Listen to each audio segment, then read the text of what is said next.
Quería que pensáramos en esta tarde ya, cómo nos sentimos cuando surgen las dificultades.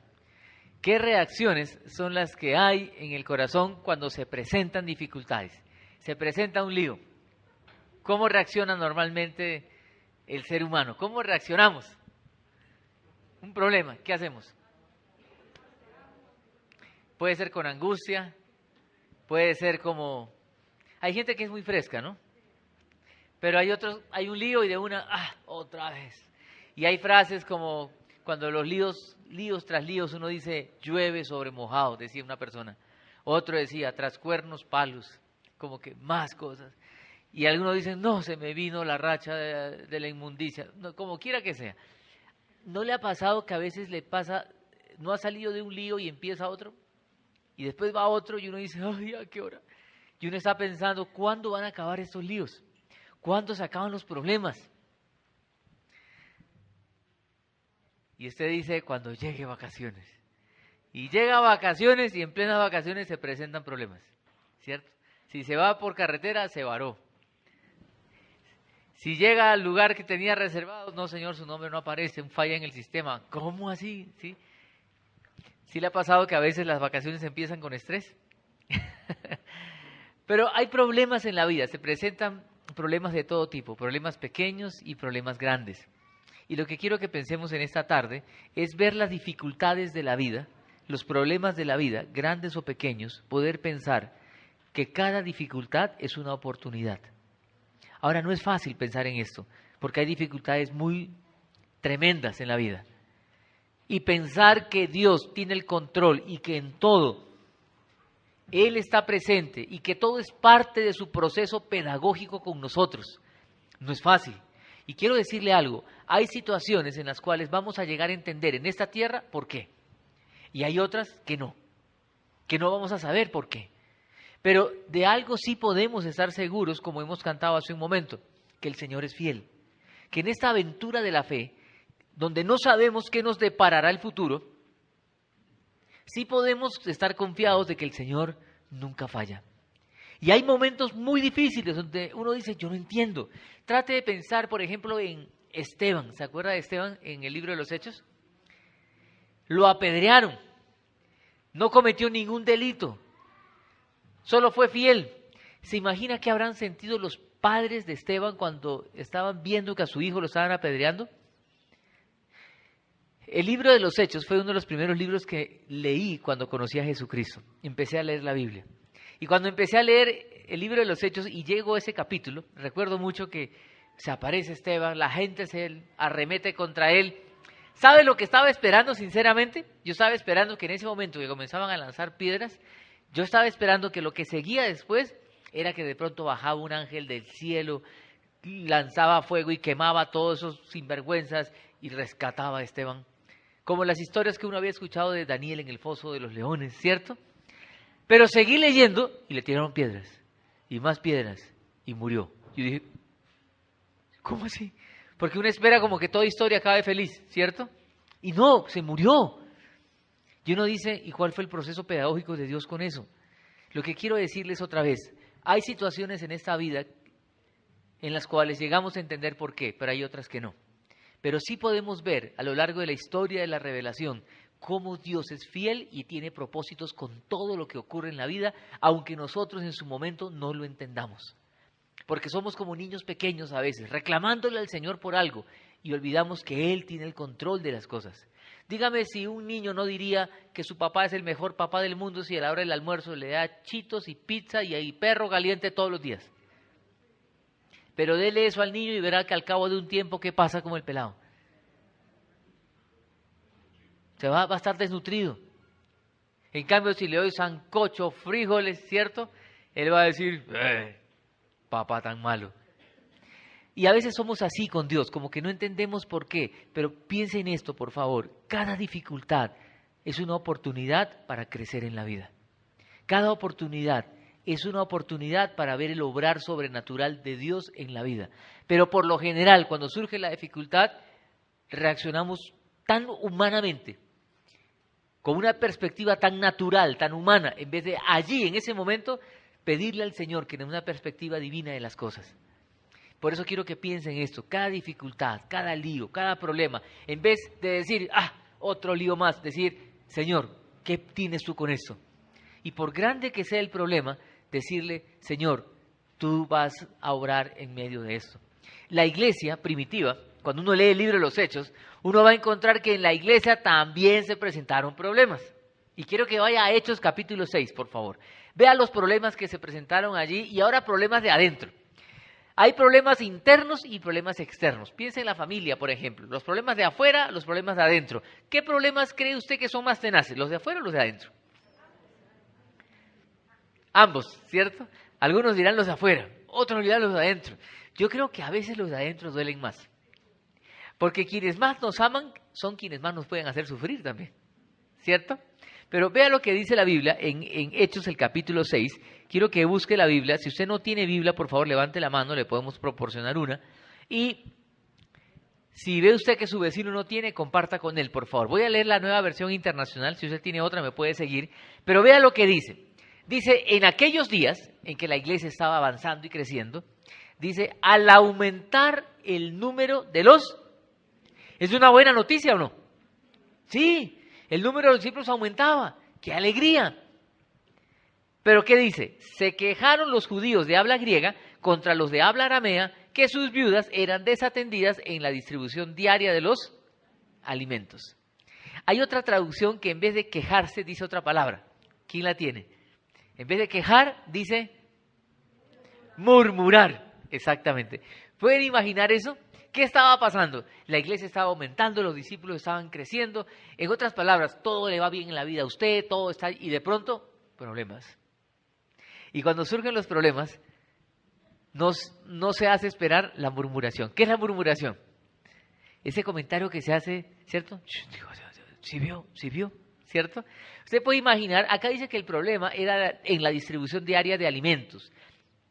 Algunos piensan que de pronto exactamente no era alimentos, porque habla de una distribución, de pronto era una mesada que se les daba un auxilio. Como quiera que sea, era un auxilio que se repartía entre las viudas, porque ellos tenían claro que eran personas que debían ser atendidas.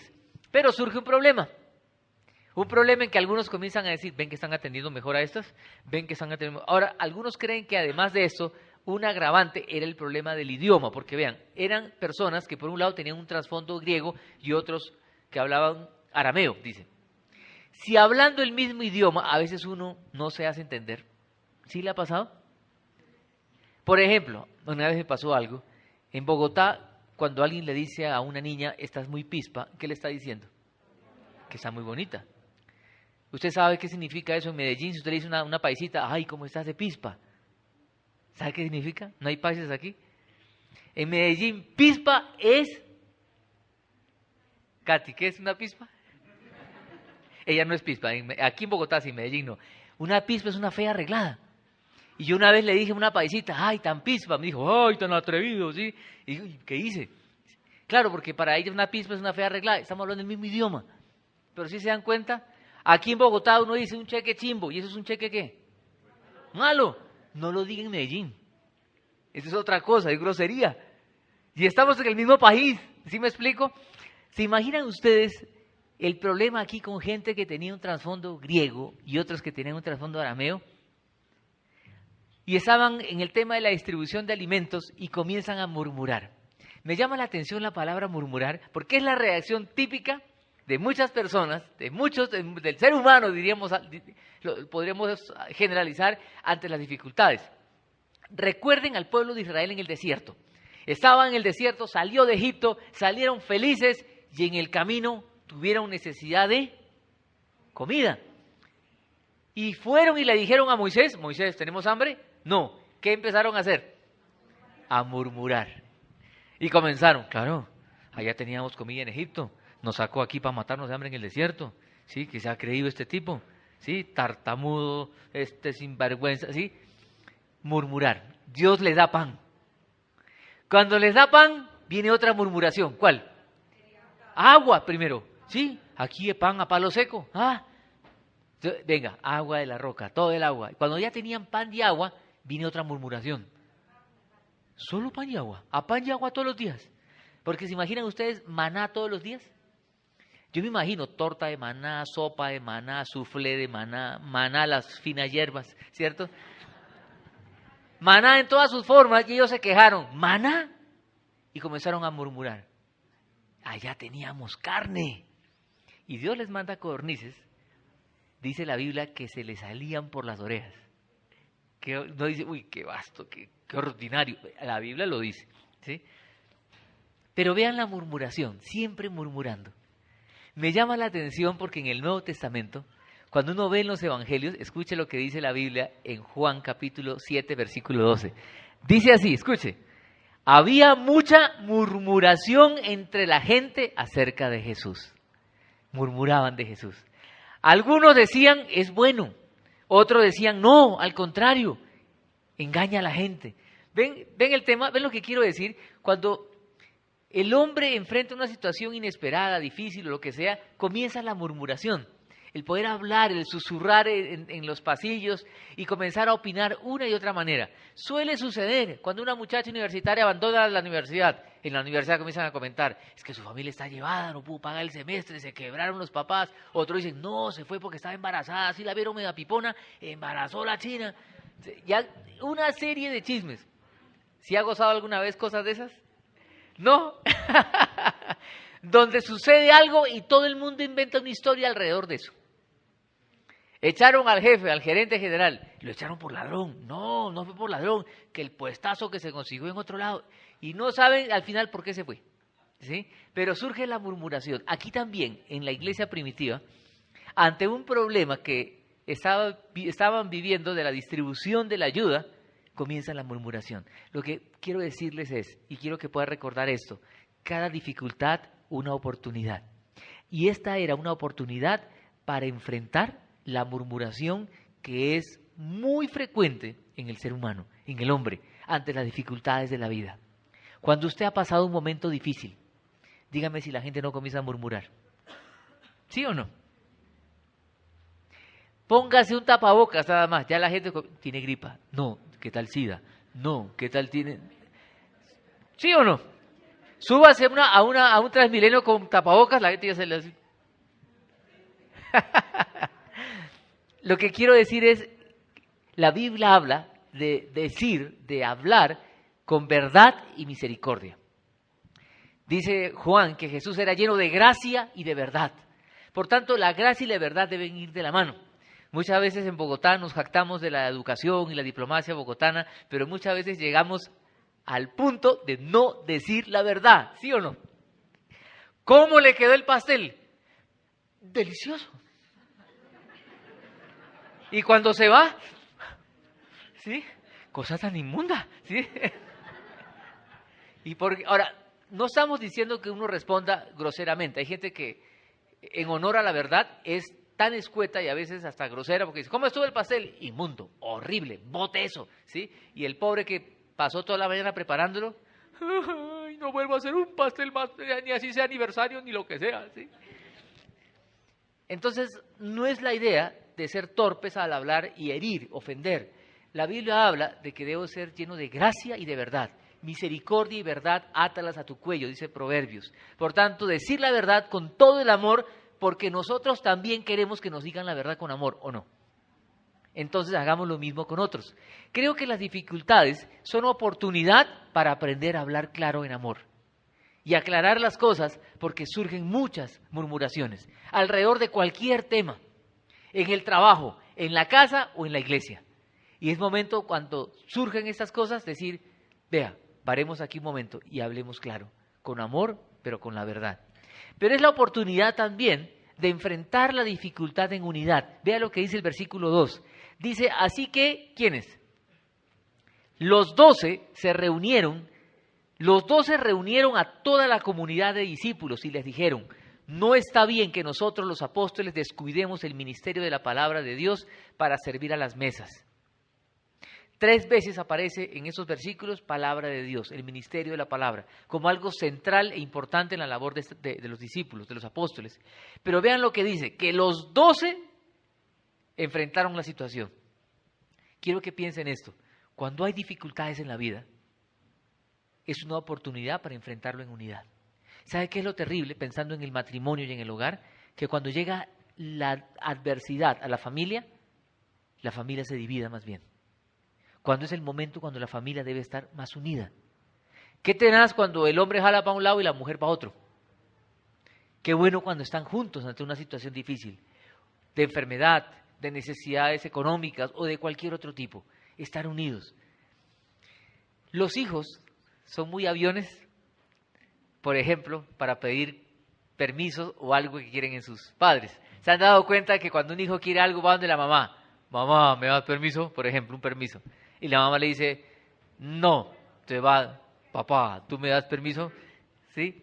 Y buscan a veces dividir la cosa. Entonces, uno de ellos le da permiso y el otro, ¿usted le dio permiso? ¿Y por qué le dio permiso? Y se agarra. Los chinos son aviones y aplican eso de divide y reinarás, ¿cierto? De pronto algunos recuerdan también que la hicieron cuando eran jóvenes, ¿sí? Divide y reinarás. Qué bueno que los papás se pongan de acuerdo en la crianza de los hijos. Qué bueno que los papás se pongan de acuerdo en la disciplina de los hijos. Qué bueno que los papás se pongan de acuerdo en todo lo que tiene que ver en la formación de sus hijos, porque los hijos van a encontrar un bloque allí unido y que juntos están en las cosas. ¿Sabe qué bondad hay cuando uno camina en unidad en el hogar, por ejemplo? Que las decisiones por tomarse en unidad no dan espacio al reproche. ¿Se imagina usted, planea vacaciones y la esposa dice, vámonos para tierra fría? Y usted dice, vámonos para tierra caliente. Se van para tierra caliente, les da el Zika, chikungunya y todo.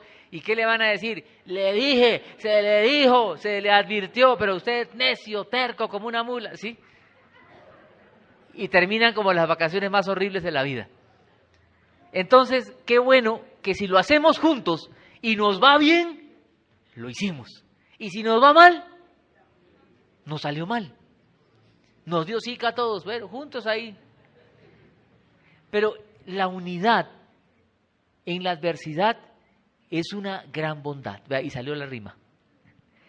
Qué bueno ver las dificultades y las adversidades como una oportunidad para afianzar la unidad. En el hogar, en el trabajo, en la iglesia. Cuando surge una dificultad en la iglesia, es la oportunidad de estar unidos para poder enfrentar. Esto da crecimiento. Acá dice que los discípulos se unieron, los apóstoles, se juntaron los 12. No dice que la mitad opinó una cosa, la mitad otra. No, ellos no estaban divididos. Por eso piense, por favor, cada dificultad una oportunidad para enfrentar la murmuración y la mala información también.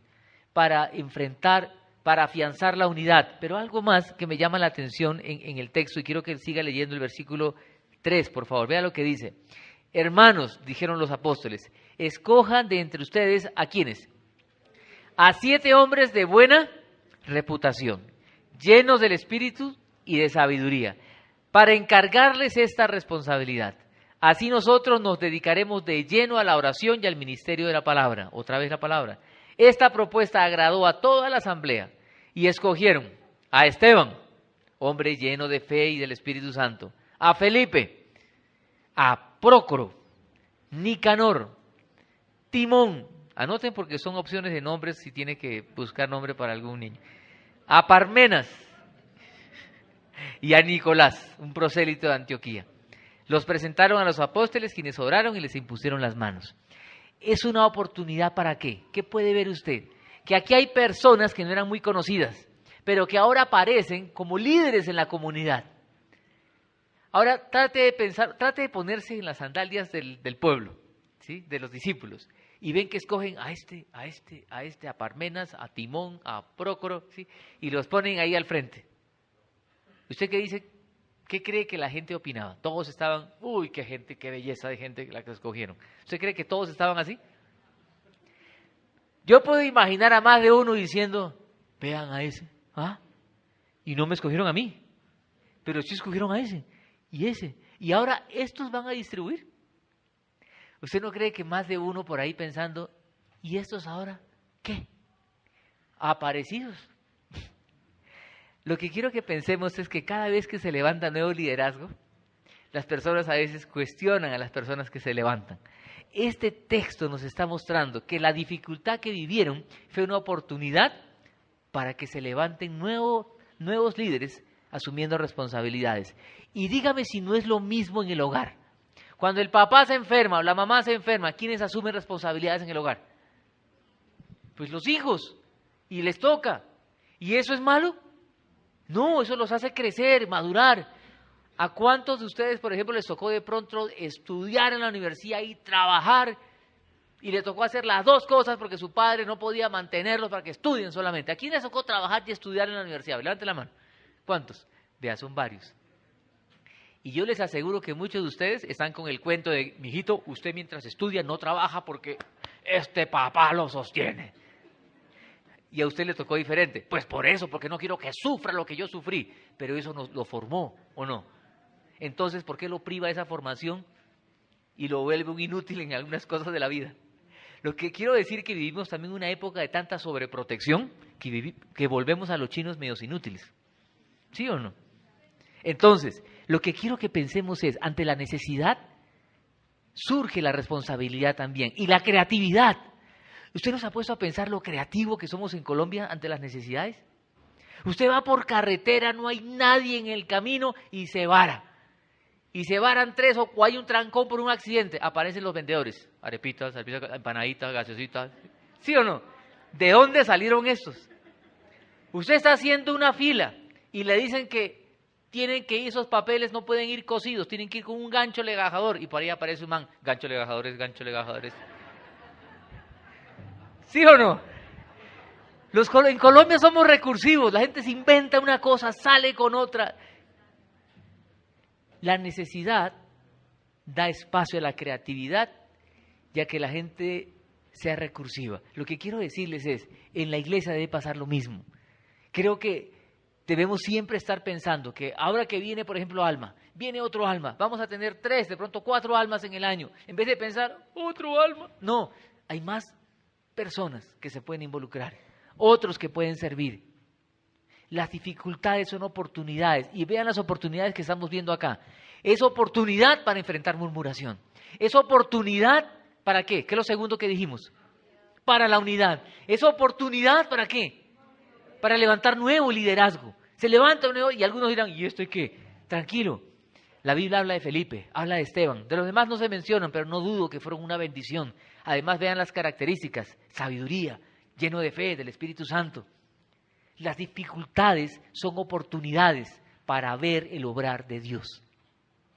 Cuando pienso en las dificultades de mi vida, en los momentos más difíciles, cuando uno se pone, no les ha pasado, se pone uno a orar, Señor, ¿por qué? ¿Sí o no? Y hay gente que le dice, no diga por qué, diga para qué. Y uno dice, ¿por qué o para qué? La misma vaina, yo no sé, ¿sí? ¿Sí o no? Quiero decirle, esos son los momentos cuando más debemos confiar que Él es fiel. Por eso me encanta esa canción de Santiago que dice, no sé qué nos deparará el futuro en esta aventura de la fe, pero de algo sí estamos seguros, que tú eres fiel, Señor. El Señor es fiel. Por tanto, esta oportunidad en la iglesia fue una oportunidad para levantar liderazgo también. Y vea cómo termina el texto en el versículo 7. Dice, y la palabra de Dios, versículo 7, ¿qué dice? Se difundía. Y el número de los discípulos, ¿qué pasaba? Aumentaba considerablemente en Jerusalén. E incluso muchos de los sacerdotes, que muchas veces eran oposición, obedecían a la fe. Escúchenme con atención, por favor. Este texto de Hechos capítulo 6, muchas personas lo han usado para hablar acerca de organización, de cultura organizacional, para hablar de administración, de delegación de funciones y todo esto. Quiero decirles algo. Yo creo que Lucas, el autor, no estaba pensando en eso. Este texto tiene un propósito mucho mayor. ¿Y sabe? Este texto nos muestra que en la historia de la salvación se presentan problemas. Y esos problemas son oportunidad para crecer. El texto empieza diciendo que los discípulos aumentaban y termina diciendo que aumentaban mucho más. Por tanto, las dificultades en la vida debemos verla con otros ojos y ver que Dios tiene el control para llevarnos a algo superior, a algo más. ¿Se imaginan qué hubiera pasado si ellos no superaban este problema interno? Y se quedaban en la distribución de la ayuda y ahí quedaba la cosa y los discípulos y todo se quedaba ahí. No se levantaba el liderazgo, seguía la murmuración, no había unidad. La dificultad es una oportunidad para ver el obrar sobrenatural de Dios. Este texto, al igual como el texto, ¿se acuerdan el que Chafik expuso aquí del consejo de Jetro a Moisés? ¿Recuerdan? Que también se usa mucho para hablar acerca de, otra vez, cultura organizacional, hablar acerca de coaching y liderazgo y todo lo demás. El autor no estaba pensando en eso, ¿sabe? Estaba pensando que en la historia de la salvación, en el desarrollo de la historia de la salvación, surgen problemas, pero son la oportunidad para darle la gloria a Dios por lo que Él va a hacer para que su obra siga avanzando. Por eso titulamos la exposición de hoy, para que la obra del Señor siga avanzando. Y va a avanzar con nosotros o sin nosotros. Si nosotros nos montamos en ese bus, vamos a tener el gozo, la alegría, la emoción de ver el obrar de Dios. Pero si nosotros damos un paso atrás y nos retraemos, nos perdemos la bendición. ¿Se imagina qué hubiera pasado con los discípulos si hubieran dicho en aquella época, vea, estamos en desventaja económica, plata, nanay, no hay. No, aquí no hay. Influencia, tampoco, no tenemos palancas, influencias políticas, no hay nada. No tenemos eso. Recurso humano, estamos pero en la olla. Este que no sabe si existe o no existe, ser o no ser, sí, el otro que es puro amor, el otro que es todo bruto, sí, Pedro atravesado. No hay personal. Hubieran ellos claudicado con todos los argumentos que cualquier persona en este tiempo hubiera dicho, es un proyecto inviable, no va más. Pero la lógica de Dios no es la lógica humana. Y esta gente por fe siguió adelante. Y quiero decirle, estamos orando por vender este edificio, estamos esperando que salgan los documentos. ¿Se imagina? El día que inauguremos el nuevo edificio, qué emoción. Pero ¿se imagina cuánto tiempo va a pasar desde que entregamos esta sede hasta que tomemos la nueva? ¿Cuánto cree usted que nos podemos demorar? ¿6 meses? Uy, ojalá sea 6 meses. Un proceso de estos, constructivo, además del proceso legal de licencias y todo lo demás, nos puede llevar 1 año y medio, 2 años. ¿Se imagina usted? Ahora, ojalá salga en 1 año y medio. Este edificio se hizo en 7 meses, las licencias salieron en 3, se hizo 10, por ahí en 1 año se hizo esto. Fue un milagro. Ojalá Dios nos haga el milagrito y salga en 1 año. Pero usted se imagina, póngale solo 1 año, cuando estemos nosotros otra vez alquilando auditorio, trasteando todo como al principio. No va a faltar quien diga, ¿por qué vendimos la sede? ¿Metidos en este camello trasteando como gitanos? La sede chiquitica, pero ahí nos metíamos, ahí estábamos bien.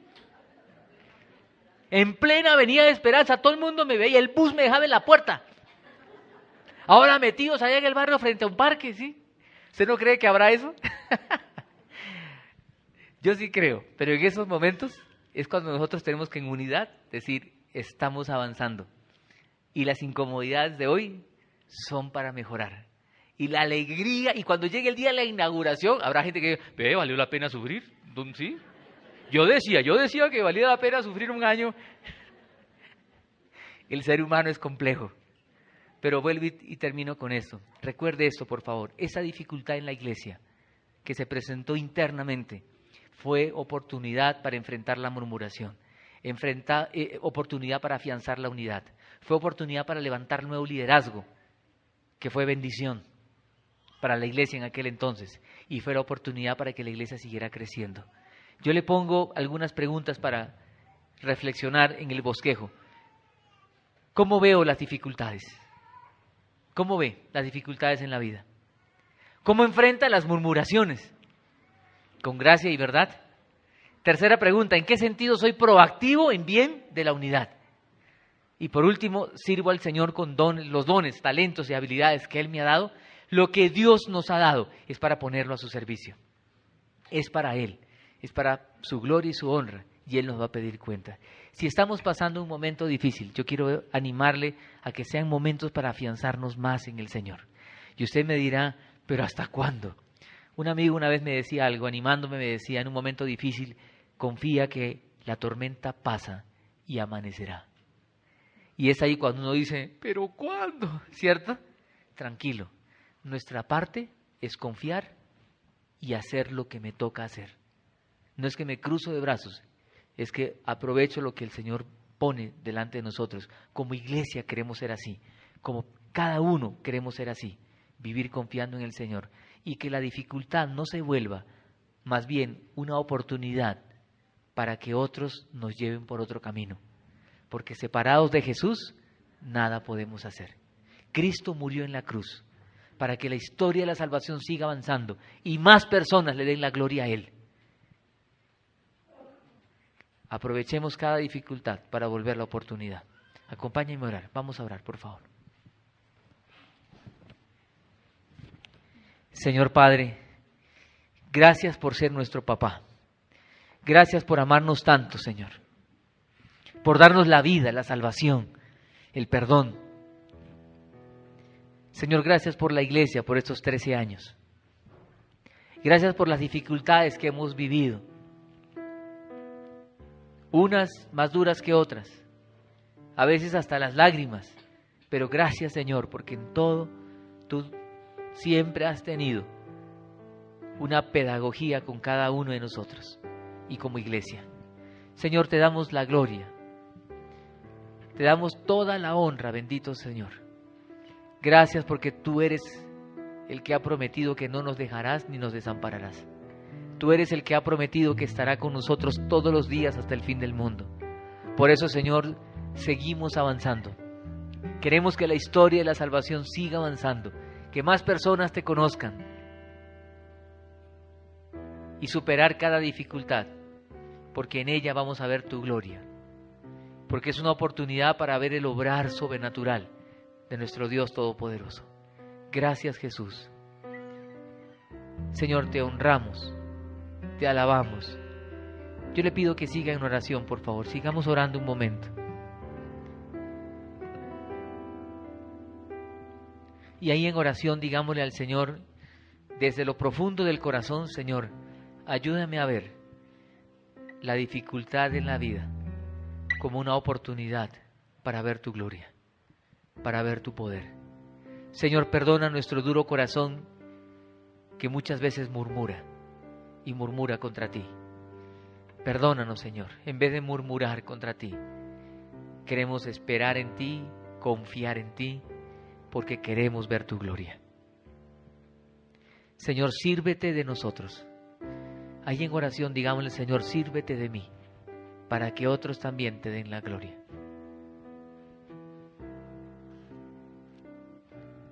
En el nombre de Jesús oramos. Amén.